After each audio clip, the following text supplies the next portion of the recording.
Hey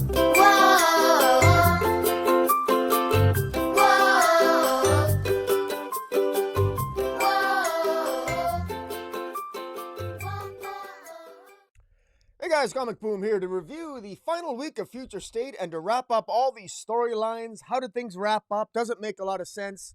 Well, let's get right into it, shall we? We had the House of L. We had House of L #1. We had Batman Superman issue 2, Superman Imperious Lex, Legion of Superheroes #2, Aquaman #2, and Future State for Suicide Squad #2 and Dark Detective #4. Now I'm going to rank these at the end, and I can tell you right off the bat, well, we're going to hop right to it here because there are some significant events that do take place in Future State here that may or may not play out once we go back to the present day in March. But let's see how this plays out. Now, the best story of the week is the one in Aquaman. It's my favorite. And this is Brandon Thomas, the writer, does an amazing job. Daniel Sampere, the artist, absolutely amazing. What I love about this second issue here is that it actually sets up a very interesting dynamic for young Andy, who will be, of course, the future Aquawoman, and that is how her foot is actually healed. We know from the first issue that in order to save Aquaman, Jackson Hyde, in the first issue, she actually ended up chopping off her leg, and then ended up getting sent somewhere else in the confluence where she ends up on this other island. And she spends most of her time in this issue trying to find Jackson Hyde when she isn't otherwise on the island, where she's accompanied with her on this island are the Glimmerfish. These Glimmerfish are a life form that when they first encounter Andy, when she washes up on shore, bleeding out from her leg, which has been cut off from last issue.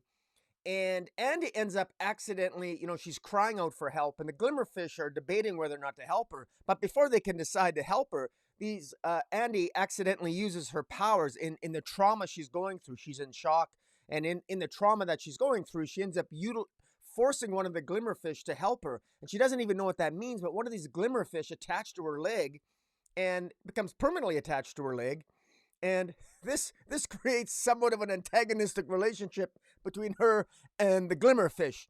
Now, what I find hilarious about that is, if I was trapped on an island, I could give a rat's ass about what fish think. Do the lion care what the sheep think? Come on, you got to eat, right?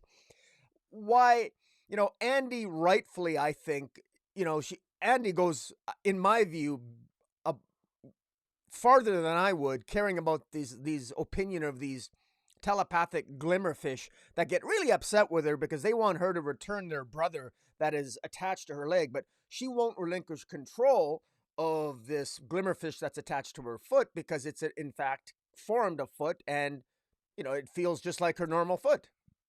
So she doesn't want to give it up. If I was Andy, I would say to the Glimmerfish, look, you got an option. You can either continue to give me, I got a nice fresh leg, thank you very much, or I can eat you. Because I normally eat fish. I don't know, some people online seem to have a problem with Andy in this issue. How could she be so cruel to these fish and, use her mind control to force this fish to give her a leg? What, are you kidding me? It's a fish. Who cares? The fish can either be eaten or form part of my leg. Take your pick, fish. You think because the fish can talk? Look, if it's between you and a dolphin, look, I would eat a dolphin if I needed food and I'm stranded on an island and the only thing to eat is a dolphin. Sorry, higher than normal life form, I'm gonna eat you. That's just the way it is. Good grief! But in any event, I like it because it creates a new dynamic for Andy. She now has an antagonistic relationship with the life form that's formed part of her leg. And what's funny is, throughout this entire issue, Andy basically, she keeps telling these Glimmerfish, look, when I find my brother, when I find Jackson Hyde, when I find Aquaman, I'll return your brother to you. And in what I absolutely love is an ending where Andy doesn't do that. At the end of this adventure, she finds Jackson Hyde, but there isn't a scene where she lets the glimmerfish that's attached to her leg go. She doesn't do that. She leaves the glowing leg thing there, and I like that, and I hope she takes it with her, because that creates an antagonistic relationship between Andy and this glimmerfish that is essentially healed her and attached to her leg.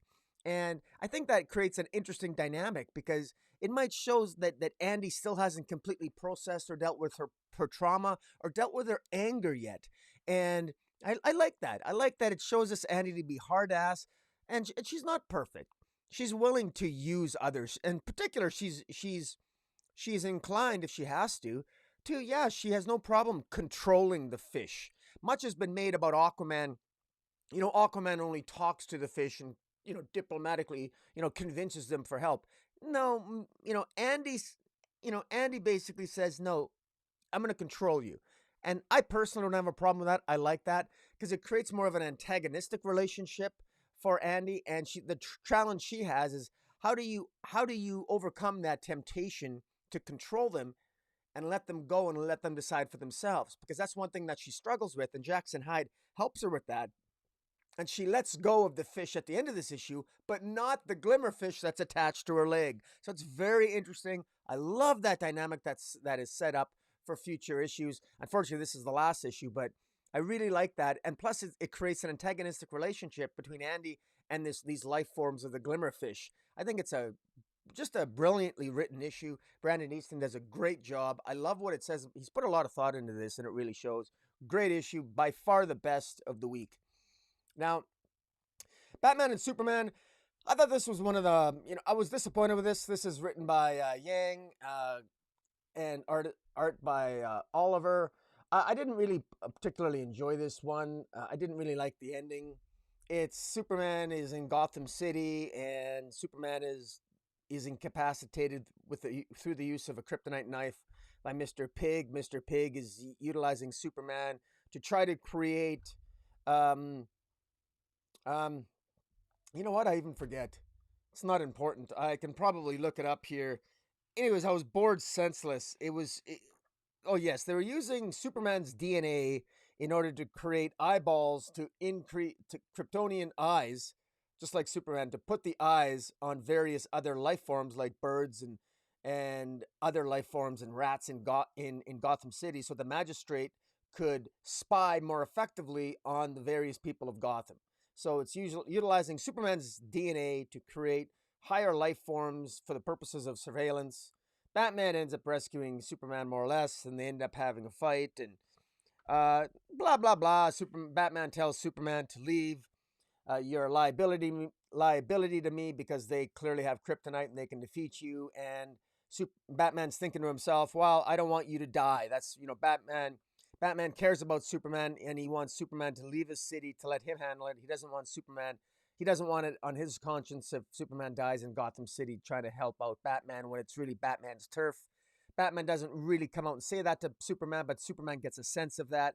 Yang does a good job of understanding that how Superman and Batman get along with each other, and Superman even acknowledges that Batman is just really upset, and that he trusts Batman anyway. And he goes, no matter what happens, I trust you. Superman honors Batman's wishes at the end and leaves. And okay, overall, it was not a bad issue.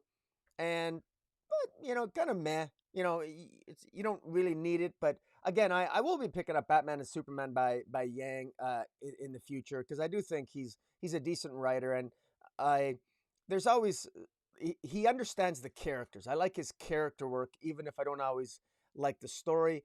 I will take good character work over a subpar story any day. Okay, Suicide Squad number 2 is, heads up, this is probably the most important issue, arguably one of the most important issues of all of Future State, not only because of the main issue of Suicide Squad, but of the backup feature of Black Adam, which is arguably far more significant. What is quite astonishing about this is that it is revealed that Amanda Waller of Earth 1 actually took with her to Earth 3, took with her Connor Kent, William Cobb, Batman, all of the Earth 3 Suicide Squad, or that we thought were the Earth 3 Suicide Squad are actually all from Earth Designate 0. And Amanda Waller's plan was essentially to inspire Connor Kent, who is really the Connor Kent from Earth 0, to be the Superman of Earth 3. And it ultimately ends with Amanda Waller dying, Amanda Waller of Earth 0 dying because she's in Earth 3 on Earth 3. And anyone from Earth 0 who travels to Earth 3 ultimately dies, and the Peacemaker dies, and most of the Suicide Squad members, they all die from Earth 0, and many from the Earth 3, and many from the from Task Force X or Extra, that the Peacemaker and what have you dies, and the rest of the crew die. Everyone, a lot of people die here, and the only one who really doesn't die is Connor Kent. So it's interesting what it says about moving forward. At first, I had to reread this story a number of times, but in a nutshell, this was all misdirection. And the bottom line was that Amanda Waller had a secret plan. The Amanda Waller of Earth 0 had a secret plan to kidnap and take with her and to control Connor Kent and William Cobb, who ultimately ended up dying as Batman in Suicide Squad 1, in Future State Suicide Squad number 1, and taking them to Earth 3 with the goal of manipulating events in Earth 3. Amanda Waller was expecting that she would be followed by another Suicide Squad from Earth 0, led by the Peacekeeper, and she was planning for it, and she planned for it, and she manipulated the events, and ultimately she manipulated Connor Kent in destroying, in basically setting off a detonation that would prevent, for all time, any future people from traveling to Earth 3, and also, by the looks of things, trapping Connor Kent and anyone else who is on Earth 3. You can never leave Earth 3 now. So Connor Kent now is destined to be the Superman of Earth 3, which is interesting. Now, I personally don't like that. I don't like Connor Kent to begin with, and the Superman of Earth 3 should always be Ultraman. So I don't like the fact that Connor Kent is the Superman of Earth 3, but I suppose it sets up an interesting dynamic for the Crime Syndicate series moving forward. But I have read the Crime Syndicate series. I've read Crime Syndicate number 1. Connor Kent's not in it. I've also read Suicide Squad number 1. Not the Future State Suicide Squad number 1, but the Suicide Squad number 1 coming out in March. I've also read that one, and I can tell you in Suicide Squad number 1 moving forward in March that goes backwards. That starts off with Peacekeeper kidnapping Connor Kent and William Cobb out of Arkham Asylum to ultimately be used in Future State Suicide 1 and 2, which we've already seen, where William Cobb, Batman, ends up being killed anyway, and Connor Kent becoming the Superman of Earth 3. So moving forward, the Suicide Squad moving forward in March is kind of repetitive and redundant, but it does seem to have an overall purpose, and that's what that is. Now, again, Amanda Waller dies at the end, so Amanda Waller is apparently dead at the end of Future State Suicide Squad number 2, and all with the goal here of making Connor Kent the Superman of Earth 3. Now, the backup feature of Black Adam is arguably one of the most significant. Jeremy Adams is the writer, Fernando Pasarin is the penciler, Eau Claire Albert is the inker, and Jeremy Cox does the coloring. This is a gorgeously rendered story, and at the end of the last issue, it looks like the Unkindness were inevitably going to find and destroy and kill Black Adam and the future Wonder Woman and the Flash and the Resurrection Man. The Gold Beetle is there to try to protect them, and they end up ultimately trying to escape. And in trying to escape the Unkindness, they end up going through the Speed Force wall. They go to New Genesis. They go to Skyland, and Skyland is a place, by the way, just so you know, Skyland is on Grant Morrison's Multiversity map. And that's basically where the old gods go to live at some point when they become redundant. I guess old gods can go there to live. In any event, they end up at the Tower of Fate. And they end up at the Tower of Fate And what Gold Beetle shows Black Adam is the old blue scarab, and it's one of the last remnants of magic in the universe, because in this particular future, magic is all but gone. In the planet of Quandak, I should say, in the future, Black Adam creates a planet. He calls it Kandak, and it's a planet of science, and he's given up magic. Well, last issue, in the first issue, he in he utilizes the power. He calls upon the power of the wizard to become Black Adam again, and but there's no magic in the universe anymore. There's no magic in the multiverse. It's all been essentially destroyed, and it's really the only thing, arguably, that can destroy the unkindness. Now, the unkindness, we know from the pages of Teen Titans and Shazam, consists, it's the unkindness is embodied by Raven, the corrupted Raven that was corrupted by the four horsemen of apocalypse within the Rock of Eternity.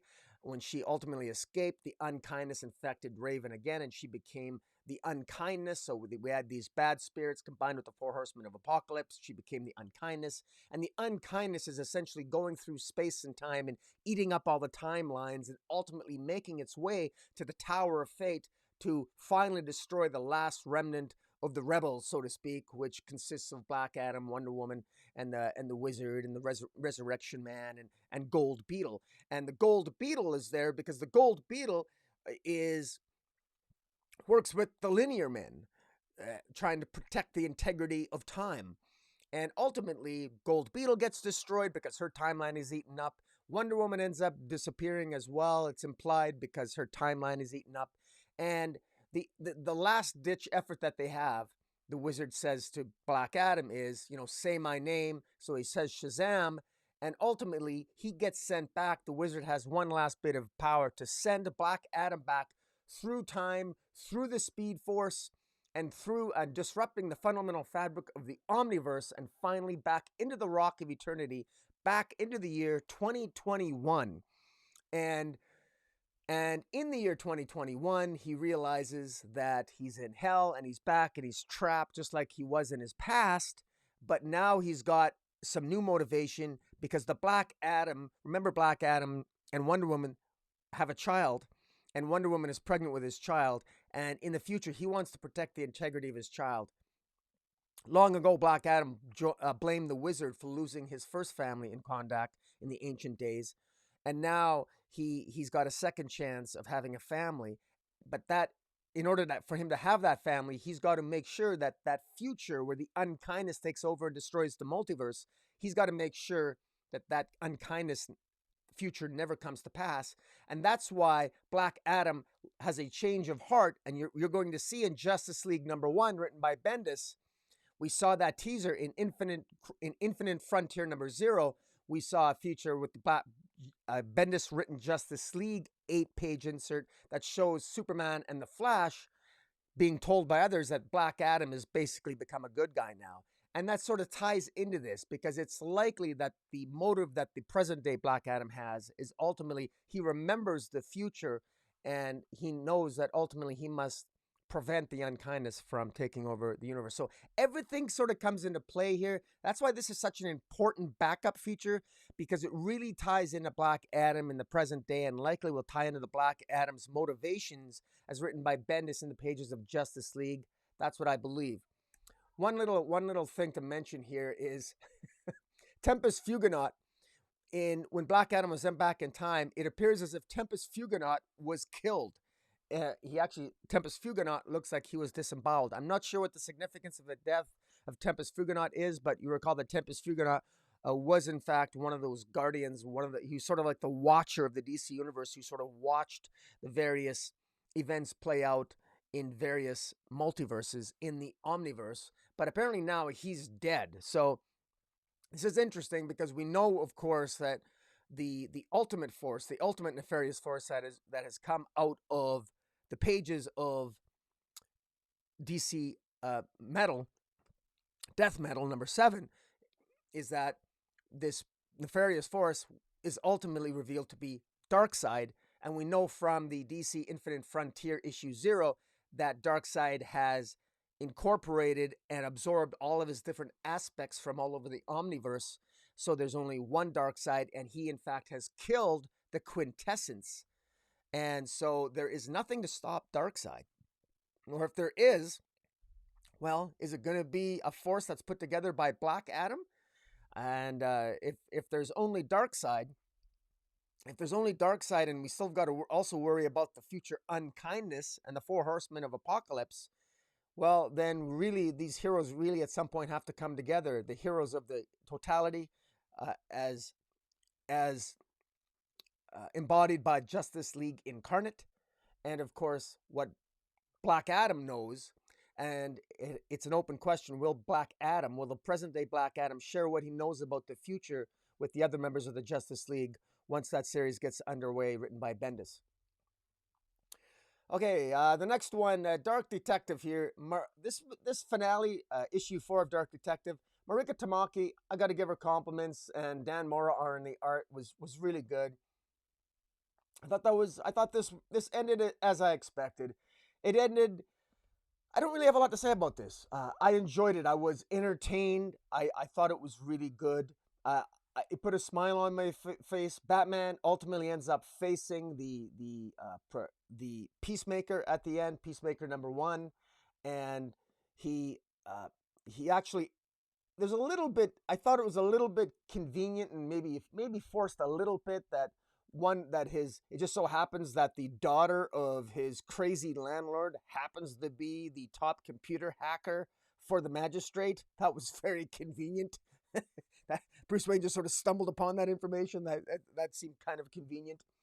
In any event, he with her help, he ends up being able to hack into the magistrate to cloak his activities until ultimately he ends up in a battle with the Peacekeeper 1, and in a massive explosion, supposedly destroys himself, and Batman says, "I'm burning it all down," and while the Peacekeeper 1 says, "You die today for good, Bruce Wayne," and Bruce Wayne says, "No, I'm going to burn it all down," and there's a massive explosion.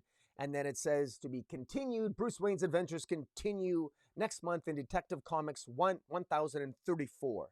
So that's where it's going to continue. So is Bruce Wayne dead? Well, very likely, obviously not.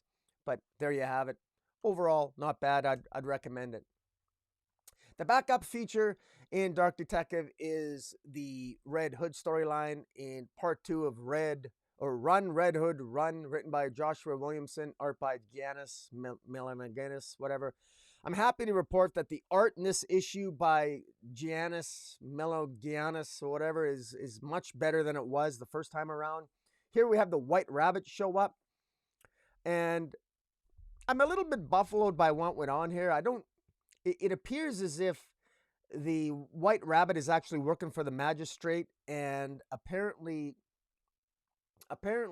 the person that the Red Hood, the Mad Hatter, wasted his mind controlling tech by not realizing its full potential. The magistrate killed the Mad Hatter and then stole the tech that the Mad Hatter had created for the masks. And so the magistrate is essentially trying to play both sides of the fence. So the magistrate wants to kill all the other masks, but also wants to maintain any technology that can be utilized in the masks for itself, of course, because the magistrate has peacekeeper forces, which of course wear masks, and they want to have their cake and eat it too.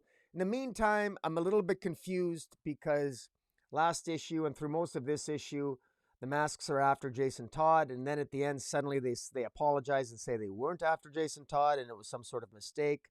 That doesn't really make a lot of sense. I'm not sure why Jason Todd trusts them. I don't understand that at all. I don't know why Jason Todd ended up going back to them and trusted them when they tried to kill him. I thought this was, honestly, I didn't like this. I really didn't like this at all. I don't like Jason Todd's, I just don't like this. I'm definitely not on board. I'm not on board at all for what Joshua Williamson will bring to this. I thought this was just badly written. I wasn't really into this. And then at the end, Jason Todd is talking to some guy who in secret, now because it's revealed here that Jason Todd never did seem to be working for somebody else. I'm not even sure if Jason Todd is really undercover for the magistrate, although I guess maybe he is. I just remember more confused than anything else, and not in a good way. I mean, maybe he is working undercover, and it's Batman. He's talking to somebody hidden in a corner at the end of this story, and maybe it's he's talking to Batman or Bruce Wayne, or maybe he's talking to a future Red X. Who knows? I don't know, but sadly, I find myself not caring, and I'm definitely not going to I'm not going to be getting Red Hood moving forward. I just don't care. I don't care about this future Gotham City at all. I just want to sort of forget it happened, and I'm more interested in maybe in Tinian's Batman, which might build to this, but I really don't care about this series at all. There's going to be a Gotham series coming out starring Jason Todd, and it's the same artist. And I'm sorry, but this artist it's the backgrounds are non-existent on this art. I find it generally repulsive. The line work is terrible. The action sequences are not particularly good, although there is some kinetic energy to it. I'm definitely out. Superman Imperious Lex, issue 2 by Mark Russell. This issue was typical. If you like Mark Russell type stories, you'll like this. I don't mind Mark Russell. This was kind of what I expected. This was the last issue ended with Lexor trying to become a member of the United Planets because Lexor, which always stole its technology and stole natural resources from other planets, found itself desperate for help from the United Planets because Superman had disabled the Recepticons or whatever you call them there, that were Lex Luthor built these robots that were going to other planets to raid and pillage other planets. Superman stopped that and took away Luthor's only way to obtain these types of resources. And in any event, so Luthor joins the United Planets, and Lois Lane, who's the representative of the United Planets, reminds Luthor that saying, look, I mean, if you're part of the United Planets now, remember that we assume your debt. That's true, and Luthor's all happy about that. Yeah, one of the rules is that if you join the United Planets, then the debt you have as a planet is assumed by all the planets. And while that might sound really good, there are also other obligations that you have, and one of those is that you got to share in the natural resources that you have on your own planet. But Luthor doesn't realize that there's quite a valuable resource on his planet, and apparently it's in this form of this new crystal. And Luthor, these deuterium crystals, once these deuterium crystals are discovered on Lexor, Luthor wants to take advantage of that and use those crystals just for himself, just for the benefit of Lexor. But of course, that's a violation of the United Planets. Lexor then tries to forcefully kick Superman and Lois off the planet, or tries to kill Superman and hold Lois hostage, etc., etc. Anyways, it all comes tumbling down at the end, and ultimately Superman ends up such that while Lexor is essentially banished out of the United Planets, then the so-called deuterium crystals that exist in abundance on Lexor are essentially useless to Luthor, because Superman takes those same crystals, and once he has an original copy of it, he synthesizes a copy of those deuterium crystals, which provide unlimited energy sources for the rest of the United Planet members, rendering the value of the deuterium crystals essentially valueless because they can be duplicated at ease thanks to Superman. So it's a very convenient ending. It was nice, there was a nice comment. There was some sexual innuendo by Lois when she references Superman's 3-minute speed at a particular activity, and it was okay. I like Mark Russell. I enjoyed this, and it was a fun read. All right, Philip Kennedy Johnson, Superman House of El. This is a continuation from, I can't even remember what this is a continuation from. Doesn't feel like a continuation. This actually feels like a one-shot. It's called House of El. It takes place thousands of years in the future, where essentially there's this red king. There's this red king that was referenced in Green Lantern, and it was referenced in other issues of Future State. And this red king is revealed to ultimately be John Kent. The son of Superman is the red king. He, in the future, betrays the House of El. And what's really good about this issue, what's fascinating about it, is the artist Scott Godlewski does a really good job here. And he renders various beautiful artistic renderings of different characters that make up the House of El. Multiple generations of which, as they fight off what looked like to be future parademons and the forces of the Red King and the forces of, I believe, even the Unkindness and what have you. And ultimately, they're the last bastion of resistance. And what I like what it says about the future here is that apparently at some point in the future, Superman, like Kal-el, has sex with Circe. Yeah, that's Circe, the Wonder Woman enemy Circe, and they have a child together. And so I stand corrected. I guess this child isn't John Kent. It's this child is this son of Superman, but I forget what his actual name is. Maybe it'll pop up here, but Pyrrhos or Pyrrhos.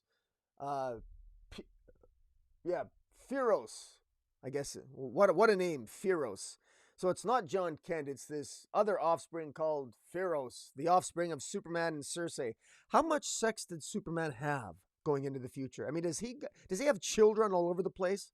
I tell you what, but in any event, it's actually kind of an inspiring story at the end, because Brainiac 4, not Brainiac 5, a Brainiac 4 tries to communicate with Superman because at some point Circe banished Kal-el, Superman, into another dimension. Brainiac 4 manages to find Kal-el, bring him back to confront his son Pyrrhos, and inspire Pyrrhos to join him, to go back with him to the dimension that apparently needs their kind of help in order to protect the inhabitants of this other dimension that Kal-el was banished to, but wants to go back to because he's a nice guy and he wants to help the people at the place upon which he was banished at one point by Circe, his ex. Wow. So what the story I want to know in present day, I want to read the story where Circe changes her appearance, or maybe doesn't change her appearance at all, and seduces Superman. I think that would be a good story. But that's the Purian fanboy in me. But anyways, I think that's what I'd like to see. But overall, not a bad story. You know, the House of El. You don't need to read anything before this just to enjoy it. I thought it was okay. All right. Last book of the week, Legion of Superheroes. Legion of Superheroes number 2. Now, this is written by Brian Michael Bendis and art by Riley Rosmo. Now, what was revealed in the last issue was that it was actually Element Lad. Element Lad at some point in the future, apparently, he has the ability, of course, to change anything into any element, and he uses his powers nefariously to essentially destroy many of the planets in the universe, or at least he's blamed for it. Or Element Lad's people are blamed for it. So Element Lad comes from a planet where everybody has the ability to change, has elemental powers. Well, it is revealed here that, in fact, the true culprit were the people of Titan, which is Saturn Girl's people. And Titan consists of Saturn Girl's people they're telepathic beings, and what they do is Saturn Girl's people, they're very biased, they're very prejudiced. They think everyone who has to talk or verbalize is an inferior species, and they find those of us who need to speak, they find our minds to be messes. They find our speaking to be annoying. They find that we are lower life forms. And it was for that reason, because of the spite and the contempt that the Titans have for the rest of the universe, in particular those planets that make up the United Planets, the Titans mentally took control of Element Lad and the people on Element Lad's planet, and they telepathically commanded them to create the havoc that they did, and ultimately leading to the disbanding of the Legion. Well, upon the revelation of this and the discovery of this, the Titans are Saturn Girl, who is a Titan herself, punishes her own people, and they're banished. And it all ends happily ever after. And then the Legion forms the Legion again. And of course, we get the end where this is really weird. John Kent shows up, and John Kent shows up with holds Saturn Girl. Now, for those of you who don't know, John Kent and Saturn Girl, they have a little thing going on in the future. Well, what's really weird is John Kent shows up wearing this ridiculous outfit, and he's got this sort of like little mustache. I mean, this is what John Kent looks like in the future. He looks ridiculous. Like, excuse me, I am front. Is he Francais? I don't know. It's like he reminds me of that skunk on that cartoon. Is I love you, I love you. Where are you going, my lovely? It's ridiculous. But in any event, it's kind of comical. But John Kent looks ridiculous, and but again, at least this story ended, and at least the Legion is back. And again, Riley Rosmo's art is an acquired taste. But, you know, oddly enough, I thought this story actually ended on a higher note than when it began, and I didn't mind it. And finally, we got a story that Bendis actually ends.